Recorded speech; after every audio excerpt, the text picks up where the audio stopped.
We are in chapter 9, and before that, maybe I'm reminded of a story of the French Revolution. It's not directly related to the revolution, but there was a revolutionary who was a friend of a priest at that time. The priest once visited the garden of the revolutionary, and there he found that the revolutionary was actually teaching, or is it the other way around? Okay, I'll let it go as it is. So the revolutionary was actually teaching the Bible to the young child, and the priest said, "What are you doing? Let him be, let him go free. When he is ready for it, when he is mature enough, when he is ready, he will listen to the Bible, and you can give him the Gyan. So let him go free." And so the revolutionary did. And the next time the priest visited his friend, the revolutionary, in the garden, he was aghast to see what had happened to the garden. The garden was actually overrun by weeds and wildflowers and totally untended, and the real plants, real meaning the valued ones, were actually wilting. And so he wondered, what happened? What did you do? So the revolutionary said, "Didn't you say just let it be, let them go free? So I let my garden go free too. I wanted that freedom, and see what has happened. Do you see the result?" And then it suddenly struck the priest that, oh yeah, we cannot talk about freedom in the sense that the mind then runs free to cultivate the weeds of the world, and the weeds of the world are plenty. So what is the affliction that we are all suffering from? Even the Arjun affliction, the Arjun disease as we call it, it's very simple. The Arjun disease and ours is that I don't know the distinction between my true nature and what I think I am, because I think I am this body and this naam and this roop and status and achievements and talents, and that's all me, and I don't know my true nature. How has this happened? Because I live in a world where what is being valued is freedom to give free rein to rampant materialism, to consumerism, to all the desires which lead to materialism, that the earth is meant for us to consume. We are here to consume the earth. And just because the air, the water, the minerals and nature are free, then we think that it's meant for us. Not only us in the sense of all the creatures of the earth, but just the humans. And therefore this kind of feeling of I own this earth and I own everything around it has led to, first of all, nature itself revolting, as we can see the extreme weather condition changes in the world today.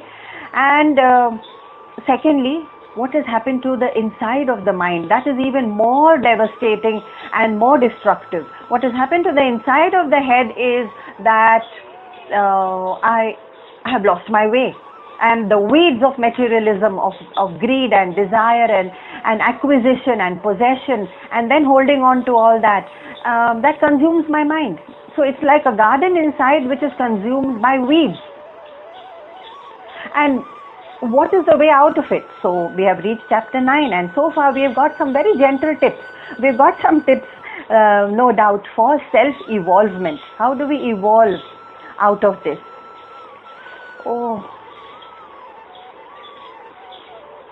मैं class ले रही हूँ बाद में phone करूँ?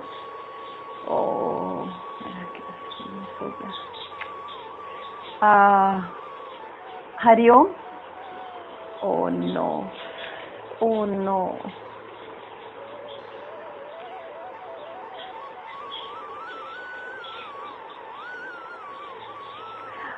Hariom, can you hear me?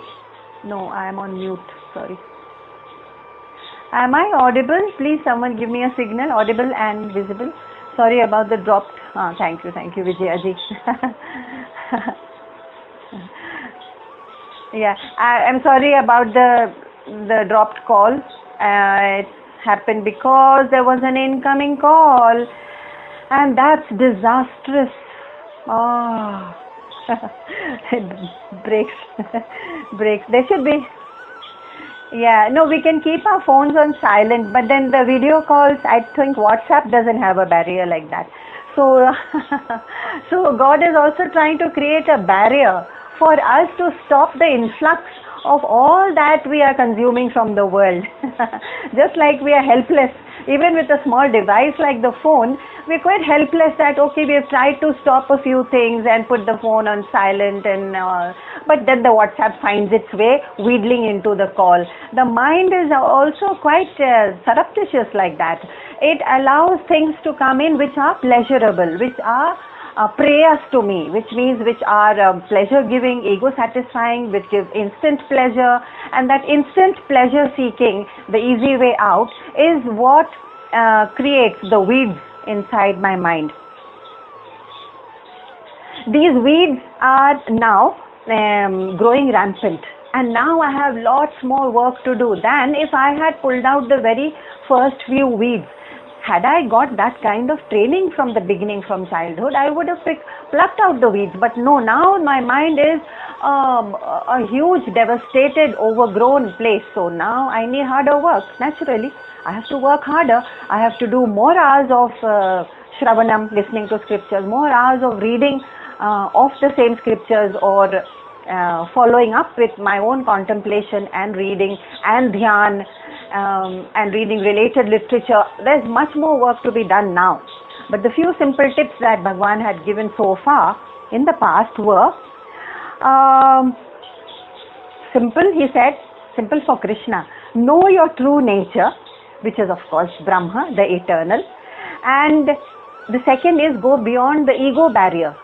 Now, how does one go beyond the ego barrier? It's in deep meditation. Once I described how we can go into such deep meditation sometimes that it seems as if the very mind that we are holding on to, the petty mind, I mean, the mind which is engrossed and entangled in the world, that same mind, it seems in deep meditation we can sort of push it out of the orbit of the gravitational force of samsara, and it emerges free, orbiting freely beyond in the stratosphere, in cosmos, and there is vast, eternal, infinite space. The mind is sort of ejected out into the space, and once it is there, it has nothing to hold on to in terms of material things. It has nothing to hold on to in terms of what is my naam, rupa, status, wealth position, savings, and my next project, and my I don't know, the next bills to be paid, and also relationship hassles. There's none of that, because I am floating in eternal, infinite space. That floating in deep meditation and being suspending your mind, body, deha, is suspending that is equivalent to suspending your problems and afflictions and struggles and that heaviness we feel with the gravitational pull of all the sansari things. And if we are meditating in this huge hall and there are people around us, we actually, initially when we are not in meditation, we recognize them only as, because we are bodies, we look at them as bodies. अच्छा, ये फला है, इनका चेहरा ऐसा है, इनकी height ऐसी है. We look only at the exterior bodies. I mean, that is the basic level. It's very, very primary level of recognizing any relationship. Body, इनका with tall है कि short है और काले हैं कि गोरे हैं. Horrible. Anyway, so from the body level, gross level, if we have any emotional attachment to any of the people there in that huge hall of meditation, then we don't look at the physical structure, but we identify with the emotions we have with them, because the mind is of the nature of emotional expression. So we identify as, oh, हमारे चचेरे भाई हैं और एक चाचा जी हैं, oh, my long lost friend, and then we look at them as relationships. That's a very emotional level of looking at it. But as we go from this gross level to the more subtle levels, then we know in meditation that these people are all at the intellectual buddhi level, which is the next layer. The buddhi level, we say, oh, they are nothing except self. You know, their whole body is made up of self, and my body is also made up of self. So what in heaven is the difference? that pot is made of clay, my pot is made of clay, it's the same clay. That's the buddhi level. But beyond the buddhi, when we look at the spiritual level or the subtlest level, we say, okay, all these people have the same ability, not ability, their very nature is consciousness. That means that they are able to sit and be still and meditate and hold their minds and breathe, whatever functions they are doing right now, they're able to do only in the light of consciousness. Which consciousness? The very same which is powering me. So sometimes it's possible in deep meditation to throw out this petty mind from the sansari quagmire, of the petty mind, and throw it out into the space. And as you touch with your mind, as you touch these heads and minds which are floating around you, you notice you can get into their heads or minds in a kind of imaginative way and find what? If they are meditating and they have gone beyond their petty troubles, we will encounter only pure space. Just like our mind has also catapulted into pure space, infinite eternal space, so have their minds. So when I touch their minds or their or even their bodies, let's say from the imaginary point of view, I can feel as if there's a door opening and they can, and I'm entering infinite space, which is my space, merging with their space. Why this kind of imaginative exercise? Because the whole point is that the same stream of consciousness is now seamlessly means without barriers, the same stream of consciousness is actually powering everyone and is around everyone. Then why do I feel the differences? Why do I feel I hate this one? Oh, that one I'm judging. Oh, the other one is judging me and my work and my worth. More than my work, people will judge my worth. कि इनके पास कितनी गाड़ियां हैं, bank balance क्या है. Anyway, so I'm wondering, I'm a victim of their opinions. What is this level of existence? This level of existence is becoming, at the mind level, becoming a slave of people's opinions and ideas and emotions. But it's the same stream of consciousness. What is the barrier? The barrier is this mind and this body. It's a kind of the shape of the pot is a kind of barrier. But you break the pot, the space in this pot and in the other pot which broke actually just merged, because it was the same. Even before it was broken, the pots enclosed the same space. Anyway, so rising above the ego. Why did I take up such a long explanation about this? Because it's the barrier, the artificial barrier of the body and the mind and the buddhi, which is now causing us this additional appendage called the ego, saying this is me, and the barrier is nothing but the mind, body and buddhi. So going beyond the ego barrier, Bhagavan is saying you have to go beyond the ego barrier. And the third tip he had given us was, how can you do it actually living in the world? Actually living, we saw a few tips the last time, and that was Vivek. Vivek meaning to know the difference between Sat and Asat. Of course we know it. We've read it umpteen number of times. We have been given the definition of it. But I know the definition intellectually. But when I touch that beautiful art piece or the antique piece on my mantelpiece, and I dust it with a lot of care with a soft cloth, at that point in time, am I able to say that this beautiful piece of Ming China antique or whatever it is, which is actually priceless in the antique world, and am I able to touch it, smell it, experience it, and still say at that moment, remind myself, this is unreal, this is not real, this is asat, just as I am. If I am able to do this little exercise with all the things that I value in the world, people, objects, situations, that this is asat, this is asat. It's not long lasting, it's impermanent, it's coming and going. And the only thing which is permanent is that which never goes. that consciousness which is with us right through life and beyond life and before birth.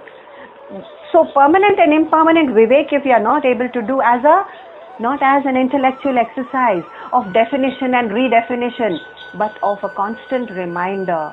Something that's troubling me and something that someone said is troubling me, I have to take a step back, look at it and say, oh, it is Asat. It is just Asat.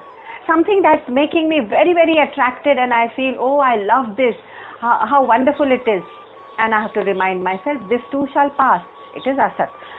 Vivek actually automatically leaves room for Vairagya. It creates enough and enough space in the mind for that Vairagya, the detachment, the dispassion, which is the bottom line of Bhagavad Gita and all the scriptures of the world. Vairagya, distance and dispassion, conducting all our duties in the same manner with that. So, now these are some of the tougher things to do, but very simple tips given so far.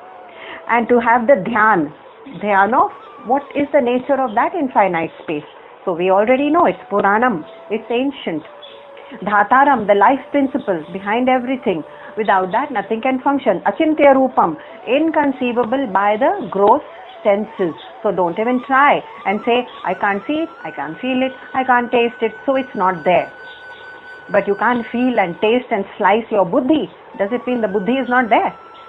So people use some very shallow logic sometimes to deny the very existence of that which is actually powering them. You think, हाँ मेरी bulb जल रहा है, fan चल रहा है, लेकिन मुझे बिजली नहीं दिख रही. I don't believe in electricity. It's as ridiculous as saying that. So reaching that highest truth, reaching that understanding actually, reading about it is just a very, very basic, very rudimentary step. Reaching it in the very understanding of our antahakaran, that yes, I am that achintya, rupam, inconceivable, aditya varnam, which means self-effulgent light. That is the only heritage of mankind. Heritage meaning our only destiny, our only purushartha worth making. But we are caught in the other purushartha which are also necessary, dharma, artha, kama. So dharma, artha, kama having done in 99%, 1% do we have time now? We have very little time left in life. And on this call also for moksha. So Bhagavan is saying, it's starting chapter 9, saying, okay, so I'm going to give you some deeper knowledge about this. Shri Paramatmane Namaha Atha Navamodhyayah Rajavidya Rajaguhya Yogo Namaha.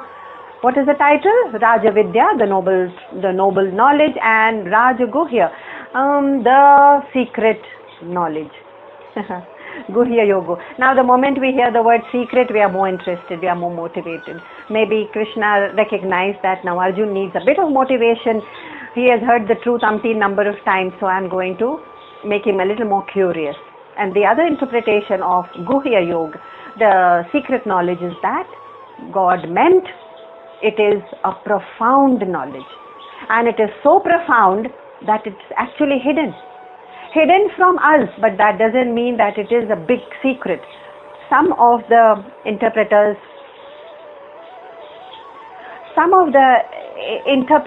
in the Pandits of Bhagavad Gita in the past have interpreted Guhya Yoga, that is secret knowledge, to mean that no, this secret knowledge doesn't have to be revealed to the common man.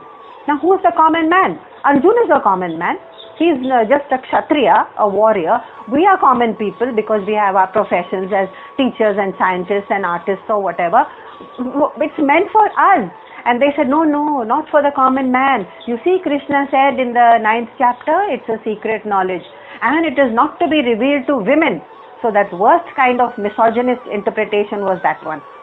Now, why is it mischievous? Because we did lose a lot of centuries not being able to have access to this knowledge, which some people called secret, to be kept with the Pandits and the Brahmins. Oh no, that's not what he meant.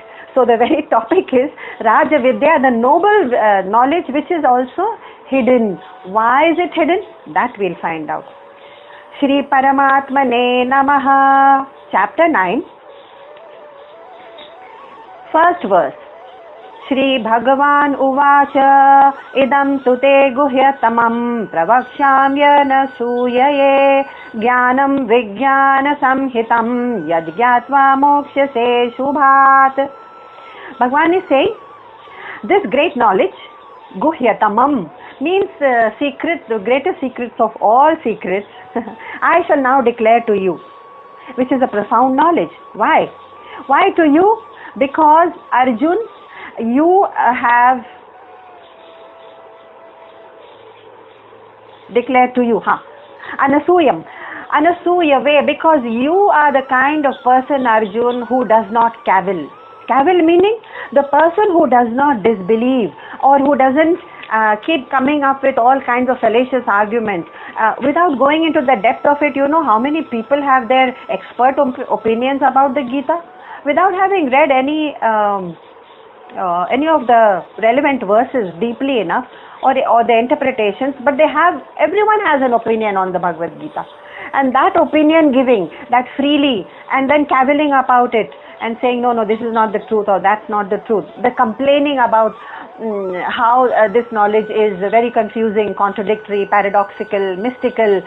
Bhagavan said, Arjun, I love you because you never cavil about the highest knowledge. You don't do all these things. So I am going to reveal it only to you.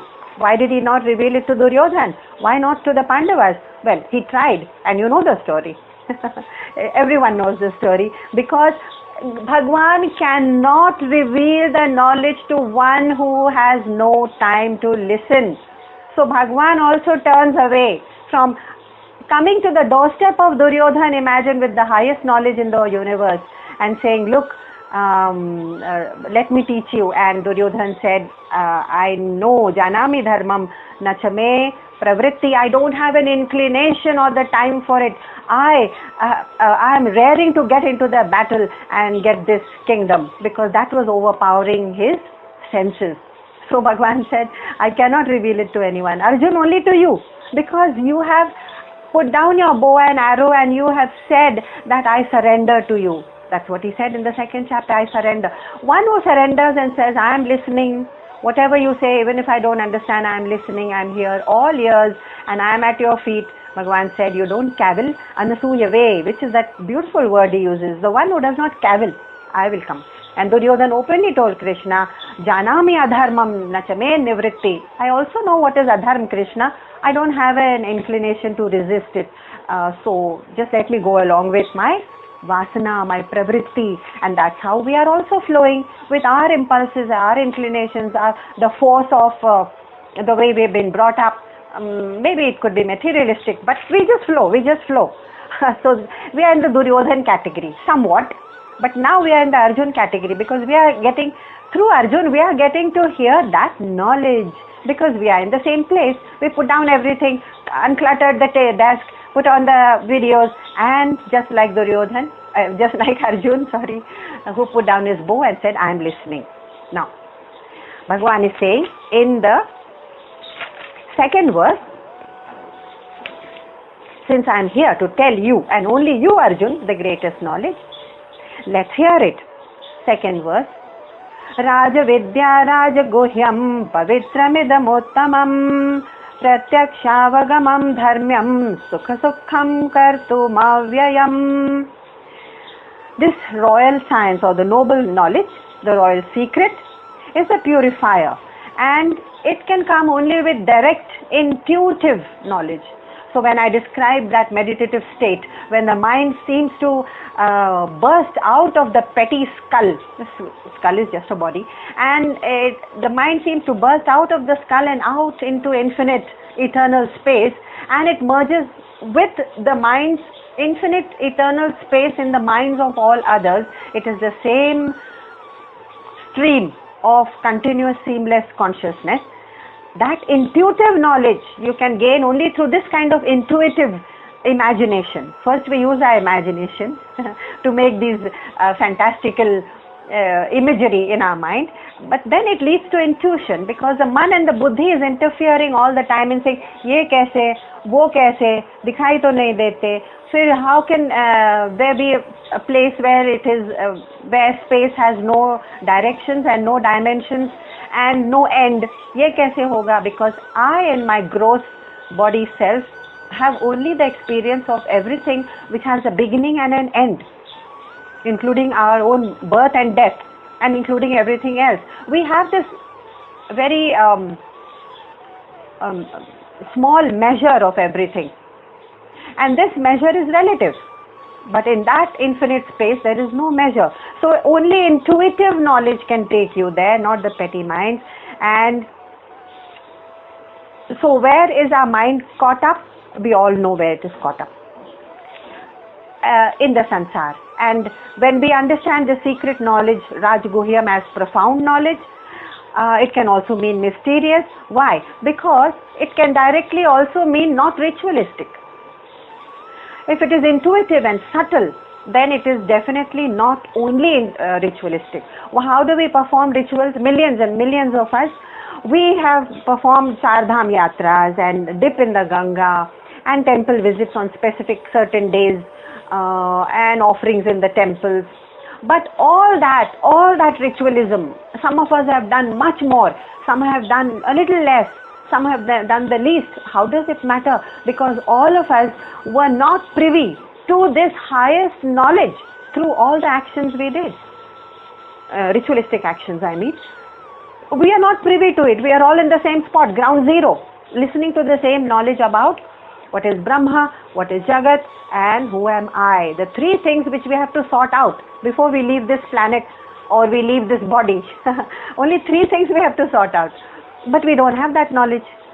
That knowledge cannot come from the rituals, and therefore it is so subtle. Therefore Bhagavan has said it is Guhya knowledge, Guhya Yoga, which means secret, deep, mysterious, hidden. It's hidden. Now, by deep, the other word used is of course Rajavidya also, which means noble, which is beyond the petty mind. So we all know that beyond this petty mind, when we draw ourselves away, who is the knower of my mind? Who is the knower of my body? Who is the one who can reflect and say, oh, at that time I did not act very well. I acted very rudely. I mean, how can I observe my own mind? How can the mind observe itself? That I am the Sakshi, witness, is my truth. And all the yagyas and rituals which I do, definitely they lead to happiness. We cannot deny, we cannot ever deny the value of all the rituals, because they, for that brief moment of time, they pull my mind away from sansar, and therefore they purify my outer, my scattered mind, scattered, outward, extroverted mind. To that extent they purify, and at the same time they give me a kind of emotional comfort. Okay, I have come, if I do it with Shraddha, with Bhakti Bhav, then there's a lot of emotional comfort in ritualism. Therefore, if that emotional comfort has been reached, then we are ready to go beyond. If we are already afflicted and scattered, and our minds are struggling with this or that, we cannot reach the subtlest. So puja and rituals, okay, you can do it. But then susukham, once you get this, Bhagavan says, once you get this idea that knowledge is a direct intuitive knowledge, not to do anything with the man or the buddhi. Yes, we have stepped over all these to understand the scriptures and done the rituals to get a bhakti bhav and purify our minds. But finally that rocket which goes out into the stratosphere actually lets go of the booster, that booster which falls back to the earth, because then it is free. That intuitive knowledge comes at the final stage. So Bhagavan is saying at that stage, susukham kartum avyayam, you will reach happily into that avyayam, imperishable knowledge. Now, there is also an interpretation that this knowledge is too profound and too deep and too mystical, and it uses a lot of allegories. So we cannot offer it freely to children. That's what some people believe. But this knowledge, we can say, is not hidden for everyone. What about that child prodigy like Shankaracharya, who at the age of 9 could recite the verses and said to his mother, at the age of 12, I want sannyas. I am made for sannyas. So it is a fallacy to say this knowledge is hidden. Yes, it's hidden from those children who are completely unexposed, even in their previous millions of lives.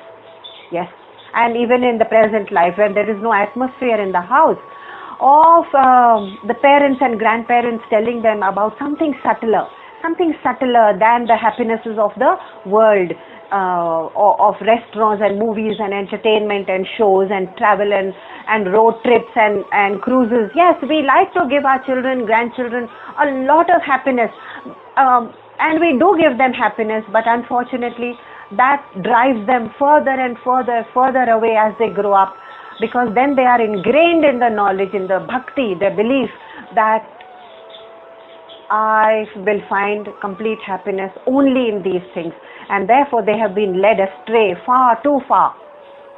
So maybe there is no such exposure for children. That's why we may say, okay, for them this is called guhya, it's hidden. And also we may say it's hidden for the villagers who have also completely unexposed to the subtleties of high knowledge. Okay, so for the villagers we can say it's hidden.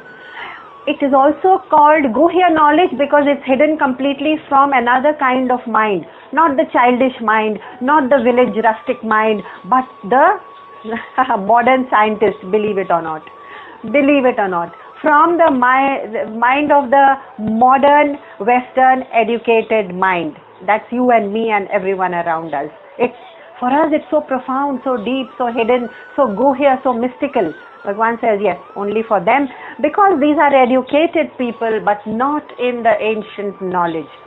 So this scientist may be aware totally of all the things in his subject, and in fact he may be an expert in his subject of geology or physics or art or music.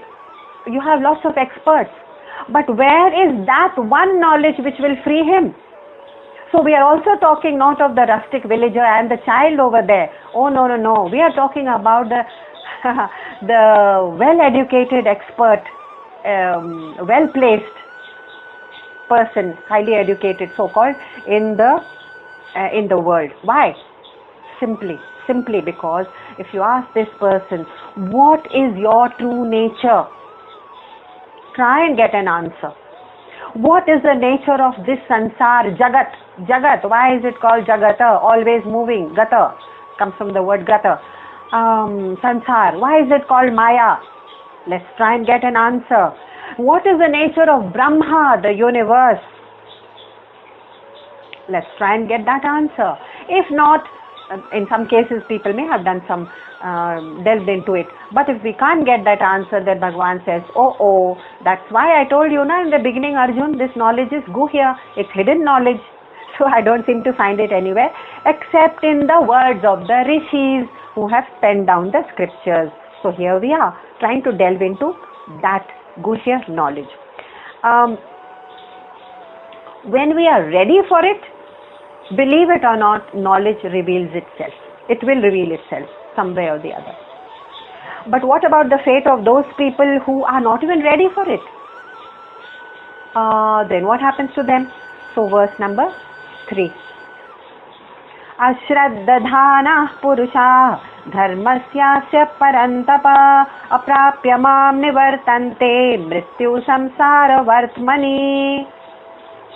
People who have no faith in this dharma meaning this great knowledge of the divine self, then they will naturally, you know the story, we are going to be caught in the cycle of birth and rebirth and fraught with the fear of death first, and then death again, and then the pain of childbirth, the pain of birth again, and then the struggle of existence, and then fraught once again with the fear of death, and then death again. What is this cycle?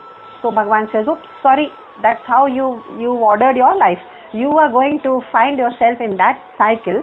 That is Mrityu Samsara Vartmani, the last word in the second line. That is the path of this world, and that's how you will be. So this will be your small little pilgrimage through this life. Janma Mrityu Jara Vyadhi, dead, finished, gone. That pilgrimage. Are you ready for a higher pilgrimage? Are you ready for a higher pilgrimage is what Bhagwan is asking. Asking whom? Asking those people, those of us who, the first word he uses is Ashraddha, Ashraddha Danaha, without faith. Those who have no faith. Now Shraddha once again, and I will never tire of redefining Shraddha because it's been much maligned, this word. So there are two ways to look at Shraddha. I have Shraddha in blind faith, so I may go in for all kinds of emotionalism and black magic and superstition. Shraddha, which is in the wrong, which is blind. So Bhagwan has called it Ashraddha, first word. Okay, so blind faith is Ashraddha. All right, it's out of the way.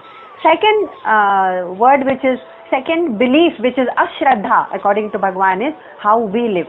It's not blind, but it is a wrong Shraddha. Yani ki kya? Yani ki Shraddha in the wrong things. I have not heard of the scriptures, I don't know the highest truth, and therefore I can't have Shraddha in it. Naturally, what you don't know about, you can't believe in. So what is my Shraddha? My Shraddha is an Ashraddha, wrong faith in the joys of the world, of the body, of the instant pleasures. They are faster, quicker, and they sort of trigger this dopamine, they trigger this pleasure hormone in my brain, and therefore I want more and more of it, and therefore it leads to addiction, because the brain says, oops, so much of pleasure, so fast. We went to the bowling alley, and then we went on this ropeway, and we saw this beautiful valley below. After that we had the most exotic Italian meal, and then we went to this last show, the opera, and that was my day, one day in Austria. Wow, I know, it's good, it's great, but you know what the brain does? Brain after 6 months says, can I have the same pleasure again? Can I have a repeat of it? No, not Austria, wo to dekha hua hai, been there, done that. Americans are fond of saying, been there, done that. Yani ki ho gaya, khatam. Then why are you looking for it again? As you've been there, done that. No, I want the same pleasure, but not in the same place. So the mind is playing tricks, and then I look for new exotic destination or a new activity. It could be drugs, it could be entertainment, it could be people, it could be relationships. I'm not talking only of travel. Wherever we are looking for our drug, for our addiction fix, is where our Shraddha has got caught. So our Shraddha has become Ashraddha. The word first, what is Ashraddha? In the wrong things of Prakriti, of the outer world, of the external aspirations. And therefore, if you just sit quietly by your window one day, and if you have a window overlooking the street, you will find so many people in their cars and their two-wheelers and on foot, and rushing in and out of rooms and of shops and malls, and rushing where? But everyone is rushing. Everyone. It's a nice contemplative idea just to sit by the window and watch this melee outside. And try to imagine, okay, this guy, what do you think he's busy with? He seems to be so, maybe he's rushing to meet his family, and he's been missing them during Corona days. So his heart is filled with aspirations, I'll meet them. God knows what. Anyway, for some time, try and get into the minds of all these, with the crowded streets, with the people who have crowded their minds with the sansar. You'll see nothing except that. And Bhagwan says, if your Shraddha is that the world will give you happiness, it is your Ashraddha. If your Shraddha is in the fact that if I perform this superstitious activity and have curd on Mondays and show it to the moonlight and dip my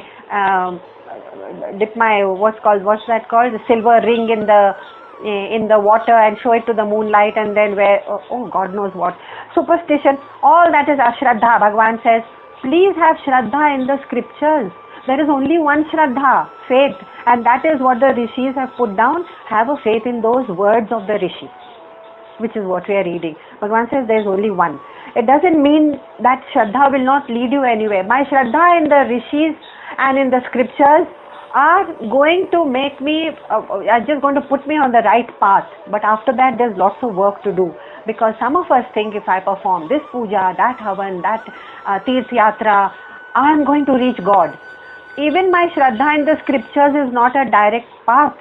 Even after I hear the scriptures, even that Shraddha will require a lot of hard work on my part afterwards. There is no Shraddha in the world which is a direct phone connection to Bhagwan, to that moksha. So let's get these ashraddhas out of our heads first of all. They're cluttering our minds.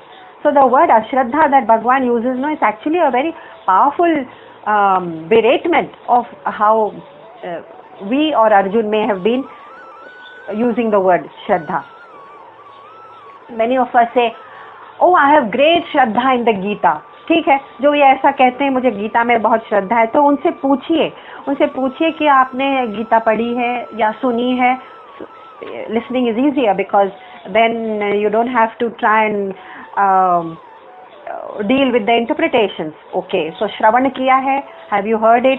Have you then done contemplation on it? And what are the verses that do inform you about the nature of yourself and the nature of jagat? What is it? नहीं, वो तो मुझे अभी पता नहीं है, लेकिन देखो मुझे श्रद्धा बहुत है और मैं उसको एक लाल कपड़े में बांध के रखती हूँ और मेरे पूजा घर में हमेशा एक गीता रहती है और मैं रोज सुबह शाम उसको बत्ती दिखाती हूँ, आरती करती हूँ. तो हमने दिया दिखा दिया, आरती कर दिया और लाल कपड़े में लपेट लिया, बट वेयर इज द ज्ञान?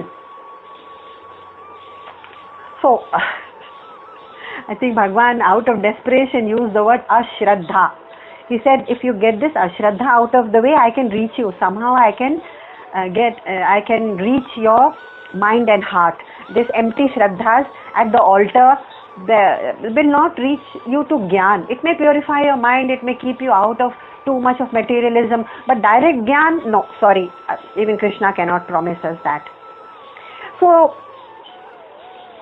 we have to discover it through Shravanam, through listening, and therefore that's the only way in which Mrityu Samsara Vartmani, you can go beyond this world of birth and death, because in the scriptures is hidden the secret knowledge of how to free ourselves from this cycle of birth and death in which we are caught, because we are doing so much of papa and punya. And because of this continuous cycle of papa and punya, we are collecting great amount of vasana baggage, the sanskar baggage, which we have to live out. तो अगर कोई चीज collect की है तो अगले जन्म में उसको यूज अप भी करना पड़ता है. If we don't know it, the scriptures didn't tell us, oh my God, I wish I had heard it before. I would have offloaded all my vasanas and not collected any more with thoughts of raga, dvesha, affection and like and dislike. They are collecting my vasana, my baggage for next life. Oh, I wish I had heard it. I would have dropped everything. No, you can still do it in deep meditation. Anyway, coming back to what Bhagwan has to say, that the Shraddha, that you are pure consciousness. Who said it? Rishi said it. Who revealed it? Bhagwan revealed it in their deep meditation. It is revealed knowledge. It is not Rishi's personal opinion.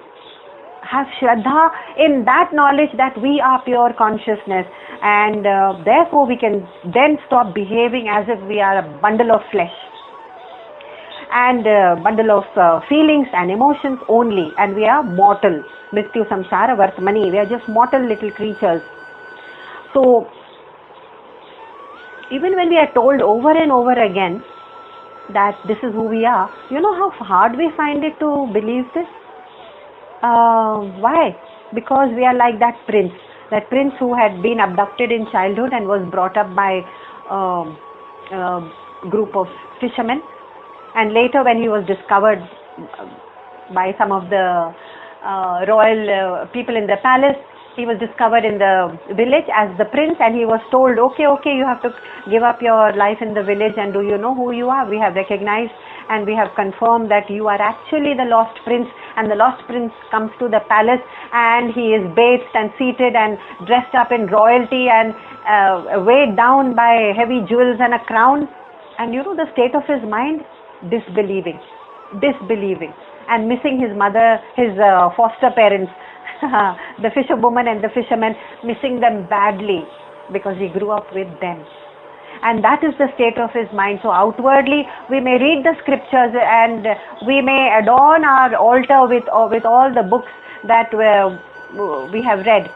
At the same time, the state of mind is still that dayaniya, that ashraddha, having this sense of disbelief ki, I really belong here, but no, I really miss my foster parents. That is, I miss my former life, my material life, my pleasures of the flesh, my raga and dvesha. Even if I try to control it, the moment somebody says something, my mind flies into a temper. I can't even control it. It is that life I'm used to. Sorry, I grew up in a fishing village, so I will behave like a fisherwoman, and then I will indulge in the same kind of crass, very kind of gross kind of tastes in my food and behavior, and I will do that. Why? I grew up in that, na?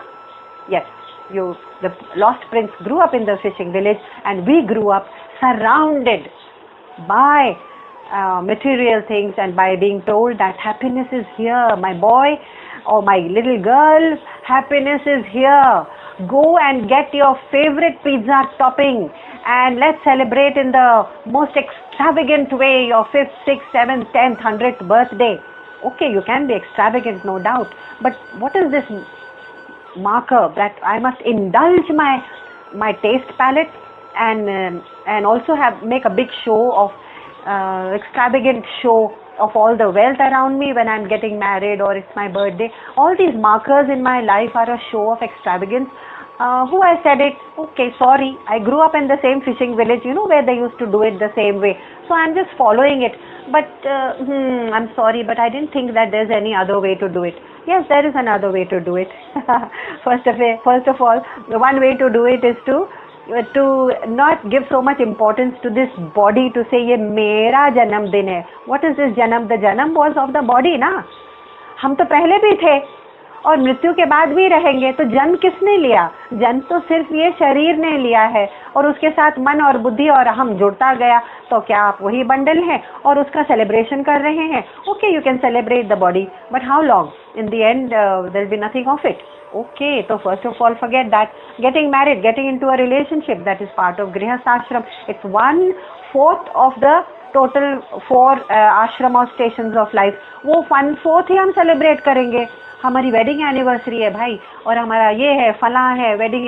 Okay, आप celebrate करिए, but जब कहा गया है कि ब्रह्मचर्य, गृहस्थ, वानप्रस्थ और संन्यास आश्रम 4 स्टेशंस हैं, तो बाकी के 3 स्टेशंस कौन सेलिब्रेट करेगा? नहीं. But sorry, I grow up in the village, वो फिशिंग विलेज में वो एक ही यही सेलिब्रेट करते थे, तो I didn't think about it. Sorry about this. हाँ, तो ऋषि जो कह रहे हैं आपको एक नोबल प्लेस, एक नोबल पैलेस में लेके गए हैं. कौन? Rishi. Suppose we are the lost prince, and lost prince को ले जाके सिंहासन पर बैठा दिया और कहा कि this is the most noble knowledge that is being imparted to you. Noble knowledge, that is Raj Vidya. तो हम कह रहे हैं what is this Raj Vidya? तो I think it is too secret and mystical for me. हमारे मन में वही चल रहा है, लेकिन ऋषि ने हमको सिंहासन पर बैठा के बता दिया कि ये राज विद्या, तो भी समझ में नहीं आता. Anyway, so we are like the lost prince and the whole the divine selves that we are and that everyone else is, we forget that divinity and we forget the dignity it carries, and then like the lost prince we just shed these noble clothes and rush back into the world of pleasures and entertainment and anger and rag and dvesh and kama, krodh, lobh, greed and extravagance. Why extrovertedness? Because I'm comfortable there. My dignity doesn't matter. Dignity, which means this spiritual dignity which the rishis are giving us. Oh, it doesn't matter. I want to get back to my fishing village. So the prince, the mental state is quite amusing. Verses number 4 and 5. This wretched moodha, deluded person needs to hear a few more words from Krishna about what is the true nature of Krishna. So number 4. Maya tatamidam sarvam jagadavyaktamurtina matsthani sarvabhutani nachaham teshvavasthitaha. All this world is pervaded by me, Krishna consciousness, but I am unmanifest. You cannot see me, you cannot experience me with your gross senses. I am in unmanifest form and all the beings exist in me. But the secret is, now here comes the secret. Nachaham teshvavasthitaha. I do not dwell in them. Now what does it mean? I know that I need consciousness to function. I cannot function without it. So it must be in me. And yet Bhagavan is saying that Matsthani sarva bhutani, all beings exist in me, because of me and by me. But sorry, I do not. Nachaham teshvavasthitaha. I am not in them. What he means by this, and that's why this whole knowledge has been called guhya or secret or hidden or mystical or profound, because it needs a bit of an interpretation here. He means I pervade everything, yes. You cannot function without me, yes, agreed. But in the end, why do you say, Bhagwan, I do not dwell in you, I do not dwell in you, I do not dwell in all the creatures?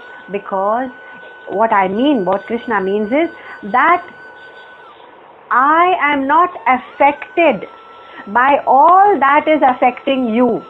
What is affecting me? My sorrows, my afflictions, my ups and my downs, and my aspirations, my disappointments, my frustrations, my lack of ability to earn such and such amount of wealth, my imagination that this is my idea of success and failure. I'm meeting none of that. Bhagavan is saying, look, that is part of your buddhi, your mind. What you're doing with your mind is your business. I am only powering it. And he has said this before. It's like I'm the petrol. I am running your car. But who is driving the car? What is the nature of the driver? Which path he has chosen to take? Which highway is he on? What is the destination chosen by the driver is none of my business. But I will still support you. I will still always be with you, because I am that petrol. I am the petrol. Without that you can't move your car. So I am powered by it. But Bhagavan says, I don't collect any of your raga, dvesha, kama, krodha, vasana, sanskar. I don't collect it. So if the car crashes, it's the karma phala of the car and the driver. Car is jada anyway, so it has no karma phala. So the driver has a karma phala. So by the driver we mean the mind that is driving. That way our minds are driving us, that isn't it? So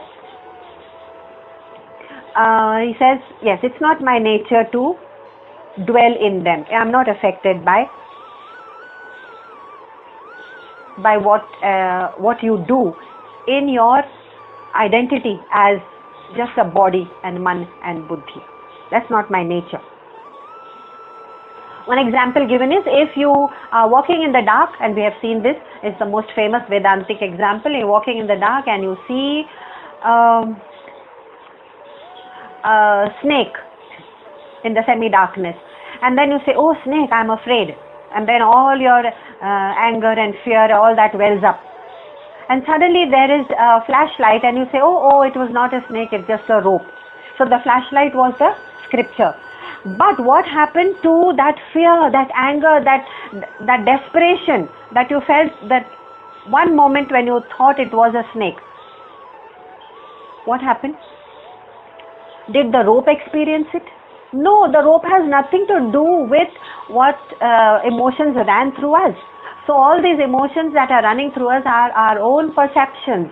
Having misunderstood this sansar as real, we look at it as a mirage or a snake upon a rope, and we experience all these emotions, but the mirage or the rope experiences none of it. It says, I have nothing to do with it. It was all in your head. You were imagining it. We are imagining the sansar as real. It's your perception. Sorry. So if you're into bad relationships or frustrations or highs or lows, it is your perception.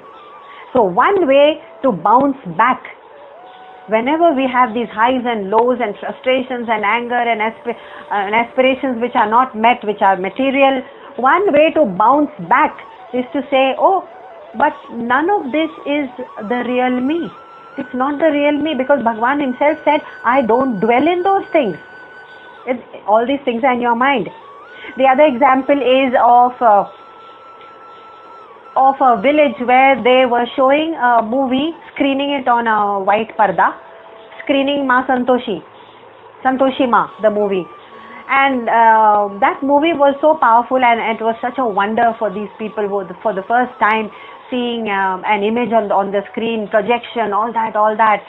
And they were overwhelmed by it, and as the movie was going on, they ran to their houses and they brought aarti thalis and diyas and puja samagri, and they were doing the aarti of the screen which was showing this resplendent Ma Durga. And so Santoshi Ma was this movie. As the aarti and the puja and that they were in this rhapsody of Shraddha, Shraddha meaning bhakti, and with this rhapsody they were delirious with happiness. Suddenly in the village the power shut down, and as the power shut down they were plunged in darkness, and as their eyes adjusted a little bit to the darkness, they looked up at the screen where Santoshi Ma was supposed to be, and what they saw was blankness, nothing, blankness. So this example is given sometimes to show not the absence or presence of God. Example is a bit confusing, but to show the absence of all the things which we think are real and material and which are connected to our bodies and minds, and the pride we take in our extravagance.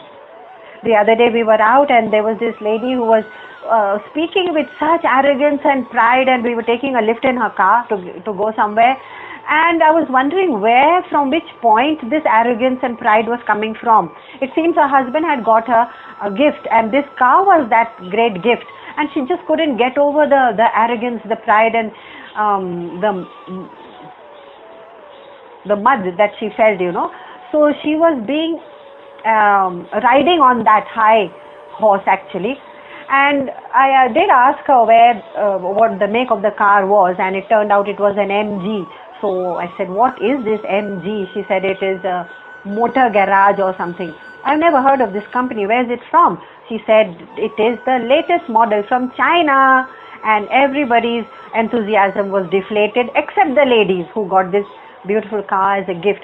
And of course it was the most high-tech car, which had cameras and sensors all over it, and sensors for opening the boot, sensors for parking, all that. So yes, very high-tech car. Okay, I understand. We're living in a high-tech world. We are surrounded by high-tech material things. But is that the cause of our pride? Is that the end of our identity? Ki mere paas ye hai. Am I identifying with the objects? My identity is not my objects. And therefore, the moment these things are gone, crash ho gaya. खुदा न खास्ता अगर हो गया, sorry for the lady, अगर कुछ हो गया उसको, कार को मतलब, so what happens? What happens to that pride? It is crushed. It's devastating for her, because the identity was कि ये सब चीजें मुझे सुख देती हैं, मेरी identity, मेरा अहम उससे जुड़ा हुआ है. In the same way, जो श्रद्धा भक्ति वो स्क्रीन पर हम देख रहे थे, it was my perception कि भगवान यहाँ हैं और हम आरती कर रहे हैं. Suddenly, poof, the power went off and there was blankness. So this whole sansar is actually just a mirage, a movie on the screen, a false identity with material things which can crash any time. And yet we have identified so much with it that we can't seem to understand any other higher truth. And therefore, to reach that higher truth, Bhagwan has used the word guhya knowledge. For that, you have to have intuitive higher knowledge. So the sansar is like that movie, but we are so engrossed in the movie ना, इस movie में इतने characters हैं, things हैं, ideas हैं, people हैं, objects हैं in this संसार, कि हम उस movie में इतने engross हो गए कि याद भी नहीं रहा कि 3 घंटे बाद उसको जनरेटर को ऑफ करना है और वो फिर पूरा बंद हो जाएगा. That be the end of the story. So दो 3 आवर्स की मूवी जो हमारी है ना 80, 90, 100 इयर्स की लाइफ, वो भी बंद होने वाली है, लेकिन भूल जाते हैं. इसलिए हम रोते हैं, गाते हैं, and we feel all kinds of श्रद्धा और अश्रद्धा और lust or whatever depending on the kind of movie we are watching, and passions, and but 3 घंटे बाद बंद, सब बंद. So this is the ashraddha, and that's what we are riding on. So the same thing has been said in verse 5 elaborated. There must be some sort of existence for the finite. This is the finite existence we are living, right? So number 5. न च मत्स्थानि भूतानि पश्य मे योगमैश्वरम् भूतभृन्न च भूतस्थः ममात्मा भूतभावनः. Nor do the things, nor do the beings, nor do any of these things exist in reality. न च मत्स्थानि भूतानि. Therefore, when these things are gone, the reality remains. So don't think I am in them. I am not the indweller. Although the word indweller is used in the beginning, it's like the primary Vedanta class we have to say that अरे भाई आपके अंदर आत्मा है, नहीं तो वो primary class से आगे वेदांत कोई सीखेगा ही नहीं. अंदर कहाँ? हाँ, then the question starts going deeper and deeper. It is everywhere. It's not touching me. It's like the crystal, the prism, which refracts all the light, but it's not touched by the light. So when the light is gone, the prism still remains as it is, untouched. It is that untouched quality. It's in the 5th verse. But I am not dwelling in any of these things. I am just the efficient cause. I am the cause. 2 beautiful examples are given here to say that when we do any of these outer actions of ritualism, we are using our bodies, and the bodies are gross. Gross meaning inert or sthula. And the sthula vastu can never touch the condition of anything which is subtle. How do you know? What do you mean by gross cannot touch the subtle? Well, the example is that I can be locked up, my body can be locked up in a room. But my mind and my buddhi cannot be locked up in this room. My mind is free to roam the world. That means my mind can exit the sthula, the concrete structure. The gross cannot hold my mind. My mind is subtler. The other thing is the wind can swirl in the space. And it does swirl in the space. Where else will it swirl? What about space? Space is untouched by it. Whether the wind is heavy with moisture, or it is dry and crackling, or carrying dust on it in a sandstorm in the desert, the wind is of so many kinds. But it swirls in the space, and that space is still untouched by it. So the wind moves here and there, and sometimes it's a tornado, sometimes it's a gentle breeze, sometimes it's still. But space is timeless. It does not move. It does not have movement. Space just is. Therefore, Bhagavan has said, everything that's going on in your mind and body and in your environment is untouched by me. It is happening on me, but untouched by me. And therefore, your sansar is, it is always seems to be in a state of flux, always moving about, always busy, always either dejected or elated or happy or unhappy, all this turmoil and fleeting, everything is fleeting. Dejection and elation are fleeting, and all this is passing, temporary, like the wind which passes across the desert, and then there is calm again. The wind is still there, but it is still. He says, I'm not affected. How can space be affected? So no phenomena in the world can affect the space or consciousness, which means I can bounce back when I feel all this turmoil of the environment and people and vastu in my life. I can get out of it saying, I am not this, I am that space in which all this is happening. This is a simple trick anyway that Bhagavan has given us over and over again. What about this beautiful example, in fact, has been given in number 6. So I'll just read that and close. यथाकाशस्थितो नित्यं वायुः सर्वत्र गो महान् तथा सर्वाणि भूतानि मत्स्थानित्योपधारय. That mighty wind, it's mighty. You might think that I'm a human being with this mighty buddhi which can reach the planet Mars and land on moon, and I have the greatest ability to master the nature, the forces of nature, and use the most sukshma technology to power my lives. No matter how mighty the wind is, it moves and it rests only in that Akash. There is only one Akash in which it rests, but we forget that Aadhar, and then we take pride in our achievements, in the buddhi of humankind and our achievements as human beings. We say, no, don't forget, you are still resting in the same Akash, no matter how strong you feel you are. So tomorrow we see, since this Akash or this Sansar has been mentioned, how long does this, what is the span of this Sansar? We'll see it next time. That's on Monday. Om भूर्भुवस्वः तत्सवितुर्वरेण्यं भर्गो देवस्य धीमहि धियो यो न प्रचोदयात्. ॐ शान्ति शान्ति शान्तिः. हरिः ॐ श्रीगुरुभ्यो नमः. हरिः ॐ.